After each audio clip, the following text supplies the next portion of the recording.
کلا انہا تذکرہ، یہ لفظ بہت اہم ہے، تذکرہ، ذکرہ، تذکیر، فذکر بالقرآن، کیا معنی ہے اس کے؟ یاد دہانی صحیح ترین ترجمہ ہے، یاد دہانی۔ ایک ہے کسی کو کچھ سکھانا، نئی بات سکھانا، ایک ہے یاد دہانی، اسے ایک چیز معلوم تھی کوئی بھول گیا، یاد کرانا۔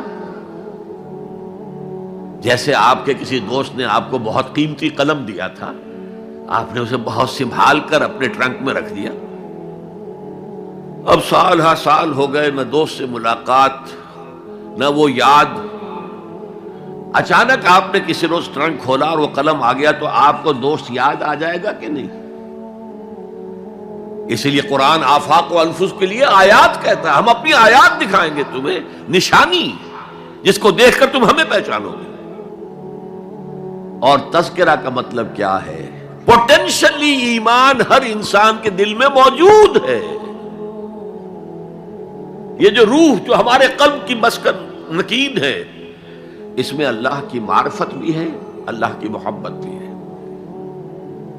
البتہ ذہول کے پردے پڑ گئے ہیں، بھول اور نسیان طاری ہو گیا ہے، ہم دنیا ہی کے اندر گم ہو کر رہ گئے ہیں، ہماری ساری دلچسپیاں دنیا سے ہیں، لہذا ہماری توجہ ہی نہیں ہے۔ ورنہ ہر انسان کے دل میں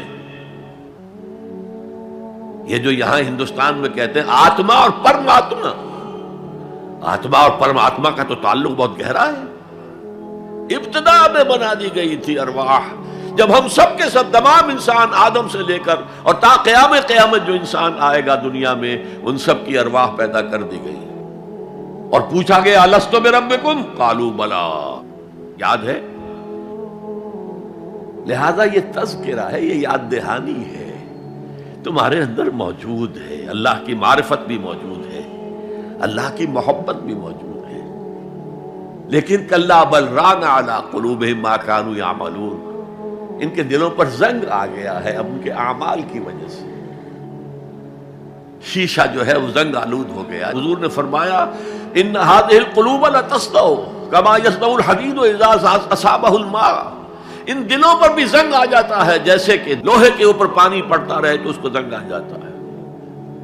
پوچھا گیا فما جلاؤها یا رسول اللہ، اے اللہ کے رسول ہماری تلواروں کو زنگ لگتا ہے، ہم پالش کرتے ہیں، سیکل کرتے ہیں، وہ پھر چمک اٹھتی ہیں، تو دل پر اگر زنگ آ جائے تو اس کا علاج کیا ہے؟ دو چیزیں فرمائی، کثرت و ذکر الموت و تلاوت القرآن، دو کام کرو کثرت سے، موت کو یاد رکھو، یہاں رہنا نہیں ہے، جانا ہے،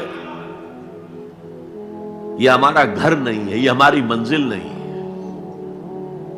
ہمارا اصل گھر جو حضور نے فرمایا انما الدنیا خلقت لکم وانتم خلقتم للآخرہ، یہ دنیا تمہارے لیے بنائی گئی، تم آخرت کے لیے بنائے گئے ہو۔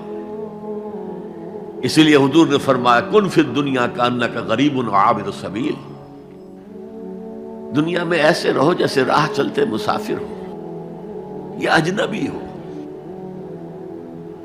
اپنے بارے میں فرمایا مالی والی دنیا، مجھے تمہاری دنیا سے کیا سروکار، انما مثلی کراکب استظل تحت شجرۃ ثم راح فترکها، میری مثال اس مسافر کی سی ہے جو ذرا سستانے کے لیے کسی درخت کے سائے میں بیٹھتا ہے تھوڑی دیر، وہ اس کا گھر تو نہیں ہے، اس کی منزل نہیں ہے، پھر وہ اس کو چھوڑتا ہے، اپنا راستہ لیتا ہے۔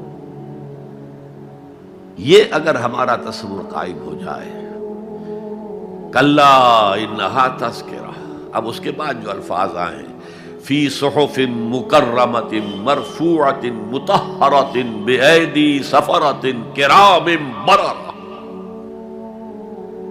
یہ جو قرآن ہے، جو تذکرہ ہے، یہ بڑے ہی انتہائی پاکیزہ صحیفوں میں ہے،